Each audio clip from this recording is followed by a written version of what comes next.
हमारे पास एक सबसे पहले हमारी डोगरी फिल्म इंडस्ट्री है, हमारी कश्मीरी फिल्म इंडस्ट्री है। उसका इन्होंने बिल्कुल ध्यान नहीं रखा। डोगरी में भी फिल्में बन रही हैं, कश्मीरी में भी फिल्में बन रही हैं और उनको बिल्कुल नहीं नज़रअंदाज कर दिया। हमारे पास पहले दूरदर्शन था, डीडी कश्मीर के लिए हम लोग काम करते थे, डीडी जम्मू के लिए हम लोग काम करते थे, वो हमारे हाथ से छिन गया। लेकिन मुझे एक चीज़ का और डर है, जो अभी आप अपने प्रश्न पूछा है उसमें कहीं ऐसा ना हो जैसे स्मॉल स्केल इंडस्ट्री का प्रोजेक्ट बनता है, सबमिट होता है, बैंक उसे सब्सिडी देता है, वो सब्सिडी लेके वो इंडस्ट्री वो खड़ी हो जाती है और 2 महीने के बाद बताते हैं कि ये लॉस में जा रही है, वो सारा कुछ ख़त्म हो गया। तो मुझे डर है वो फॉर्मेलिटीज़ पूरी की जाएंगी। चलो अच्छा है। जम्मू और कश्मीर की नई फिल्म पॉलिसी आई है, उसको लेकर चर्चा ही चल रही है कि क्या जम्मू एंड कश्मीर के जो लोकल आर्टिस्ट हैं उसको फ़ायदा होगा या नहीं होगा। इसी चीज़ पर हम बातचीत कर रहे हैं और आज हमारे साथ बातचीत मौजूद है मुश्ताक काक साहब, सीनियर एक्टर, राइटर और डायरेक्टर हैं। कई सारी फिल्मों में बॉलीवुड की, हॉलीवुड की इनको आपने देखा होगा। डोगरी के लिए बड़ा सारा काम इन्होंने किया है। सर स्वागत आपका दनिश गाँव पर। नमस्कार सर सीधा आपसे डायरेक्ट सवाल पूछूंगा कि जम्मू एंड कश्मीर की जो नई फिल्म पॉलिसी आई है, क्या ऐसी चीज़ें हैं जो जम्मू एंड कश्मीर की ऑलरेडी इंडस्ट्री में नहीं थी, जो ये नई फिल्म पॉलिसी ला रही है? इस फिल्म पॉलिसी में से कुछ ऐसी नई चीज़ कुछ नहीं है और जम्मू कश्मीर की ये फिल्म पॉलिसी तो उन्होंने बनाई है, बहुत अच्छा, वेलकम करते हैं। सबसे पहली बात यह है कि हम लोग, एटलीस्ट मैं भी और सब लोग, जो ये जम्मू कश्मीर फिल्म पॉलिसी बनी है, हम इसका वेलकम करते हैं। लेकिन इसके साथ साथ हमने सरकार से बहुत दिनों से एक मांग चल रही थी कि पहले हमारे जम्मू कश्मीर की कल्चरल पॉलिसी हो, क्योंकि हमारे जम्मू कश्मीर का आर्ट, कल्चर, लैंग्वेज जो है वो बहुत रिच है, बहुत रिच हमारी परंपरा है, हमारी विरासत है। तो अगर कल्चरल पॉलिसी बन जाती तो उससे अच्छा था कि हमारा ये फ़िल्म पॉलिसी में भी एक इजाफा हो जाता। लेकिन जो जम्मू कश्मीर की फ़िल्म पॉलिसी बनी है, इसमें हमारा रीजनल फ़िल्म इंडस्ट्री का कुछ इतना उसको इतना मुकाम नहीं दिया गया। हमारे पास एक सबसे पहले हमारी डोगरी फिल्म इंडस्ट्री है, हमारी कश्मीरी फिल्म इंडस्ट्री है। उसका इन्होंने बिल्कुल ध्यान नहीं रखा। डोगरी में भी फिल्में बन रही हैं, कश्मीरी में भी फिल्में बन रही हैं और उनको बिल्कुल नहीं नज़रअंदाज कर दिया। हमारे पास पहले दूरदर्शन था, डीडी कश्मीर के लिए हम लोग काम करते थे, डीडी जम्मू के लिए हम लोग काम करते थे, वो हमारे हाथ से छिन गया। वो 2014 के बाद उसकी हालत ये हुई है कि वो बंद ही हो गया। पहले कई सारे प्रोग्राम्स वहाँ होते थे, फिल्में बनती थी, वो बहुत काम हुआ, सीरियल बनते थे उस पर। दूरदर्शन की स्कीम के तहत इंडियन क्लासिक लिटरेचर के ऊपर दूरदर्शन ने फिल्में बनाई, जिसमें डोगरी लिटरेचर के ऊपर फिल्में बनी, कश्मीरी लिटरेचर पे फिल्में बनी। और लेकिन जो ये जम्मू कश्मीर फिल्म पॉलिसी आई है, इसमें उन्होंने रीजनल रखा है, वर्ड रीजनल फिल्म इंडस्ट्री है, लेकिन उस पर इतने फास्ट रूल और हार्ड रूल हैं कि आप पहले इंटरनेशनल अवार्ड हासिल कीजिए, और वो इंटरनेशनल अवार्ड भी उन्होंने मेंशन किया कि ये उसके बाद आप हमें अप्लाई किए, फिर हम सब्सिडी दें। अरे भाई, आप हमें पहले तैयार तो करो, हम फिल्म बना रहे हैं, हम फिल्में कर रहे हैं, हमें पहले राष्ट्रीय स्तर पे तो ले आओ। हम अंतर्राष्ट्रीय स्तर पे भाग के जाएंगे, आप हमें राष्ट्रीय स्तर पे तो ले आओ। हमें अपने रीजनल फिल्म्स को बढ़ावा देने के लिए हमें दीजिए। बॉम्बे की इंडस्ट्री आए, हम उनके साथ शाना बशाना काम करेंगे, हम उनसे सीखेंगे। हमें से मतलब मरते दम तक बंदे ने सीखना है। लेकिन इन्होंने वही पॉलिसी बनाई है और उसमें जो कुछ भी है वो सब बाहर वालों के लिए अच्छा है कि आप जम्मू कश्मीर के आर्टिस्टों को आपने लेना है, आपने वो ऑलरेडी देखिए, Bombay film industry already Jammu में काम कर रही है। जम्मू में फिल्में बन रही, आके शूटिंग करते हैं, कश्मीर में शूटिंग करते हैं। अभी हाल ही में महारानी की शूटिंग हुई और कमाल ये है कि हमारी सरकार ने असेंबली हॉल खोल के दे दिया। और मैं माफ़ी चाहता हूँ कि अगर हमारा जम्मू कश्मीर का कोई प्रोड्यूसर डायरेक्टर होता ना, तो वो असेंबली हॉल के बाहर भी खड़े होकर कोई शूट करना चाहता तो उसे परमिशन नहीं मिलती। चलो अच्छी बात है, रास्ता हमारे लिए भी खुल गया है। हम कल रेफरेंस कोड कर सकते हैं कि अगर आप उनको दे सकते हैं तो हमें क्यों नहीं दे। बहुत अच्छा, हम इसका वेलकम भी करते हैं। लेकिन मेरा ज़्यादा जोर ये है, मैं इस कमेटी का मेंबर रहा हूँ शुरुआती दौर में, और उसका जो फर्स्ट ड्राफ्ट मेरे सामने आया तो मैंने तब भी यही कहा कि हमारी रीजनल फिल्म्स को इसमें इंक्लूड कीजिए। हमारे रीजन को, जम्मू कश्मीर कहाँ है वो नहीं दिख रहा है। तो ये एक इसमें है। बट सर जो फिल्म डेवलपमेंट काउंसिल की बात की गई है वो बन भी चुकी है, वेबसाइट इनकी बनकर जो है वो सबके सामने, हमने वो वेबसाइट देखी और उनमें कई सारी ऐसी चीज़ें हैं जैसे डेस्टिनेशन बुक करनी हो या फिर आपको कई सारी जगह फैसिलिटीज़ उपलब्ध नहीं है, तो वो फैसिलिटीज़ जो है वो सरकार प्रोवाइड करेगी। क्या उसका फ़ायदा जम्मू के या जम्मू कश्मीर के डायरेक्टर्स या प्रोड्यूसर को होगा किसी तरीके से? नहीं, ऐसी कोई बात नहीं, वो बिल्कुल कोई फ़ायदा नहीं है। मुझे एक बताइए, एक डायरेक्टर आता है, वो कहता है जी मुझे इस लुक में, लुक एक्चुअली फिल्म में लुक बड़ी मैटर करती है। अब मैंने दाढ़ी बढ़ा रखी है तो ये फिल्म की लुक की उसकी रिक्वायरमेंट है, इसलिए मैंने दाढ़ी बढ़ा रखी है, है ना। और मैं इसको लेके कैरी कर रहा हूँ। अभी मैंने शूटिंग पे जाना, मेरी ये लुक है, और दूसरी शूटिंग पे जाना, उसमें दाढ़ी कटी हुई होगी। तो जो उनको लुक चाहिए वो कास्टिंग डायरेक्टर्स हैं, जो वो हायर करते हैं, कास्टिंग डायरेक्टर कास्ट करते हैं। हमारे जम्मू कश्मीर में कुछ हाउसेस थे, प्रोडक्शन हाउसेस, जो ऑनलाइन प्रोड्यूसर थे, जो ये काम करते थे, मतलब लोकेशन उनको दिखाते थे, उनके पेट पे लात लग गई। सरकार क्या बताएगी? ये क्या दिखाएंगे? ये बोलेंगे ये 50 आर्टिस्ट हैं, इनको अपनी फिल्म में ले लो। अरे भाई, उनको वो सूट नहीं करते, वो ज़बरदस्ती थोड़ी लेंगे। दूसरी बात, आप कहते हैं कि ठीक है जी, जम्मू कश्मीर के जो आर्टिस्ट हैं उनको आपको उसके अंदर, अपनी फिल्म के अंदर अगर लेंगे तो वो इंसेंटिव ये मिलेगा, ये मिलेगा। वो लेंगे 500-600 आर्टिस्ट लेंगे, लेकिन वो आर्टिस्ट सेकंड लीड या सपोर्टिंग कैरेक्टर के लिए नहीं लेंगे।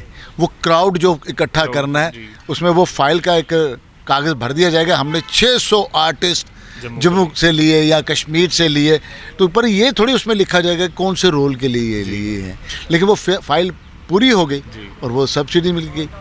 बट ये भी इसमें लिखा गया ना, जैसे प्राइमरी रोल्स के लिए अगर लिया जाता तो उसके लिए 50 लाख या उसका ज़्यादा इंसेंटिव मिलेगा। तो वो सब चीज़ें आपको लगता है कि जो मुंबई के डायरेक्टर प्रोड्यूसर्स हैं जो ऑलरेडी करोड़ों रुपया खर्च रहे हैं, उनको इससे कुछ बेनिफिट होने वाला है, वो जो जिससे वो अट्रैक्ट हों और जम्मू के आर्टिस्टों को लें? देखिए, जम्मू कश्मीर के कई आर्टिस्ट जो हैं वो बॉम्बे में काम कर रहे हैं, ऑलरेडी वो वहाँ पे एज ए एस्टैब्लिश हैं। ले लिया एक एक्टर, ठीक है, दे दो सब्सिडी। लेकिन मुझे एक चीज़ का और डर है, जो अभी आप अपने प्रश्न पूछा है, उसमें कहीं ऐसा ना हो जैसे स्मॉल स्केल इंडस्ट्री का प्रोजेक्ट बनता है, सबमिट होता है, बैंक उसे सब्सिडी देता है, वो सब्सिडी लेके वो इंडस्ट्री वो खड़ी हो जाती है और 2 महीने के बाद बताते हैं कि ये लॉस में जा रही है, वो सारा कुछ ख़त्म हो गया। तो मुझे डर है वो फॉर्मेलिटीज़ पूरी की जाएंगी। चलो अच्छा है, अगर फॉर्मेलिटीज़ पूरी करने के लिए देखा जाए तो ये चीज़ें रखी हुई हैं, किसी को बेनिफिट देना है तो आपको ये या कर लेना, वो ले लेंगे बॉम्बे से एक आधा आर्टिस्ट। लेकिन टोटलिटी में हमारे जम्मू कश्मीर में क्या वो इक्विपमेंट हमारे जम्मू कश्मीर से लेंगे? क्या वो टेक्निकल चीज़ें हमारे जम्मू कश्मीर से लेंगे? हमारे जम्मू कश्मीर में आके वो करियाना लेंगे, जो कि खाना वाना पकाना है, क्राउड लेंगे। तो अगर हमें किसी चीज़ का गिला नहीं है, हम यही चाहते हैं, मेरा यही कहना है कि प्लीज़ फॉर गॉड से हम वही स्मॉल स्केल इंडस्ट्री का प्रोजेक्ट बन के ना पॉलिसी रह जाए। आप कीजिए जो कीजिए, अगर आप रीजनल फिल्म इंडस्ट्री को भी इसमें बूस्ट करें, जो आपने इसके रूल एंड रेगुलेशन रखे हैं वो थोड़े से नरम कर दें, सख्त ना करें। आप मत दीजिए ज़्यादा सब्सिडी, तो आप थोड़ा दीजिए, पर हमें इनकरेज करिए। यहाँ पे जो डायरेक्टर हैं, यहाँ के प्रोड्यूसर हैं, यहाँ के आर्ट डायरेक्टर हैं, या एक्टर उन्होंने लेना है, वो ऑलरेडी ले रहे हैं। अभी पॉलिसी से पहले नहीं क्या फिल्में शूट हो रही थी कश्मीर में? पॉलिसी से पहले जम्मू कश्मीर से आर्टिस्ट नहीं ले रहे हैं, ले रहे हैं। मेरे सिवा और भी कई आर्टिस्ट हैं जो जाते हैं शूटिंग पे जम्मू से, वो कास्टिंग डायरेक्टर उनको अप्रोच करता है, लुक टेस्ट होता है और वो जाते हैं, काम करते हैं। कोई नई चीज़ नहीं, बस अगर ये चीज़ बन गई है वेलकम करते हैं, लेकिन मेहरबानी करके रीजनल फिल्म इंडस्ट्री को भी थोड़ा सा उसके लिए नरमी रखी जाए, ताकि वो सारे लोग मिलजुल के काम करें। बिल्कुल काम करें। और मुश्ताक साहब, क्या ऐसी चीज़ें हैं, आपको लगता है काफ़ी समय हो गया आपको इस इंडस्ट्री में, क्या ऐसी चीज़ें हैं जो जम्मू के प्रोड्यूसर या जम्मू के डायरेक्टर्स को यहाँ रोकती हैं कि वो बड़ी कमर्शियल फिल्में नहीं बना पाते या अपनी लैंग्वेज को प्रमोट करने के लिए रेगुलर काम नहीं कर पाते? क्या ऐसी 3-4 चीज़ें जो उनको रोकती हैं? देखें, सबसे जो चीज़ें रोकती हैं, सबसे पहली बात यह है कि हमारे पास यहाँ पे थिएटर में रीजनल फिल्म चलाने के लिए फिल्में बन जाती हैं। फिल्म बनाना कोई मुश्किल बात नहीं है, फिल्म बन जाती है, लेकिन फिल्म को ऑडिटोरियम के अंदर, हॉल के अंदर चलाना वो सबसे बड़ी मुश्किल बात होती है, उसके लिए हॉल नहीं मिलता है। अब देखें, आप महाराष्ट्र में देखें, मराठी फिल्म इंडस्ट्री के लिए मराठी फिल्म हर हॉल में एक शो ज़रूर चलेगा और वो पॉलिसी होनी, वो उनकी पॉलिसी में है। हमारी पॉलिसी में ये चीज़ नहीं है। जी। पंजाबी फिल्म इंडस्ट्री कितनी बूस्ट कर रही है। आप देखिए, बॉम्बे में कोई भी पिक्चर बनाई जाती है, उसमें एक पंजाबी गाना होता है डाला जाता है, बिल्कुल। या एक पंजाबी कैरेक्टर होगा। वो क्यों होता है? क्योंकि NRI बाहर, समुंदर के बाहर वो फिल्म को बेचना है। जी, बिल्कुल। इसलिए क्योंकि बाहर पंजाबी ही इंडियन फिल्म्स को ज़रा देखते हैं, तो वो चीज़ें रखनी चाहिए। इसलिए यहाँ पे हमारे जम्मू कश्मीर में रिच लिटरेचर है। अगर यहाँ के रीजनल लोगों को फिल्में बनाने का मौका मिलेगा, वो यहाँ की कहानियाँ लेंगे, वो यहाँ का आर्ट, कल्चर, लैंग्वेज लेंगे। हमारा रिच कल्चर है जम्मू का, कश्मीर का। लद्दाख तो अब रहा नहीं हमारे पास, हम यूटी में हैं, तो बड़ी ऐसी ऐसी चीज़ें हैं। हमारे पास पत्नी टॉप है, हमारे पास भदरवा है। हम अंदाज़ा लगा ले, कोई ये नई चीज़ें हमारे लिए नहीं है। भदरवा में नूरी फिल्म कब शूट हुई थी, तब हम बच्चे थे। जी, बिल्कुल, बिल्कुल सही। तो ये नया क्या है ला रहे हैं? कश्मीर में फिल्में शूट नहीं होती थी। सबसे बड़ी बात, जो हब्बा खातून हमारा इतना लीजेंड कैरेक्टर है, उस पर मुजफ्फर अली फिल्म बनाने लगा था। उसने आधी फिल्म बनाई, हालात ख़राब हुए, तब उसको अब मुजफ्फर अली की फ़िल्म को नहीं सेव कर सके, हमें क्या सेव करेंगे? उसके बाद मुजफ्फर अली को बैंक का जो लोन था, आज कोर्ट में केस चल रहा है बेचारा। तो वो वैसे कोर्ट में केस पॉलिसी मिल जाएगी, लोग ले लेंगे। जो रीजनल वाला होगा ना, वो कॉज के लिए काम करेगा। वो इसलिए कॉज के लिए काम करेगा। मैं कहूँगा मेरी डोगरी भाषा है, इसको उठना चाहिए। कश्मीर वाला कहेगा मेरी कश्मीरी भाषा है, वो उठनी चाहिए। वो हम कॉज लेके काम करेंगे, हम सेल्फ लेके काम नहीं करेंगे। सेल्फ बॉम्बे में होगा, वो लोग बाहर के लोग आएंगे, वो करेंगे, वो एक आधा सीन डाल देंगे, कश्मीर में शूट किया जी, क्राउड ले लेंगे, कर लेंगे। आप कीजिए बाबा, हमें कोई इतराज़ नहीं। लेकिन यार बस मेरा यही सरकार से विनती है कि जम्मू कश्मीर की जो रीजनल फिल्म इंडस्ट्री है, उस पर भी गौर किया जाए। मुशर्रफ साहब, आखिरी सवाल आपसे पूछूंगा।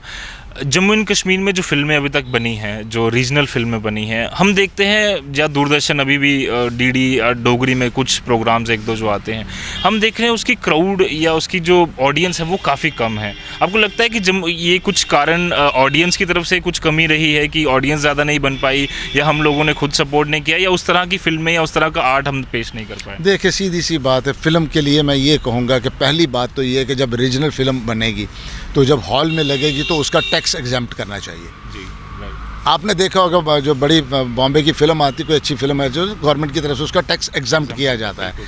तो रीजनल फिल्म को बढ़ावा देने के लिए पहली चीज़ तो पॉलिसी में ये डालो कि जो डोगरी की फिल्म बनाएगा और जो हॉल में लगेगा, वो हिंदुस्तान के किसी भी हॉल में लगे, उसका जो टैक्स है वो एग्जम्प्ट हो जाएगा।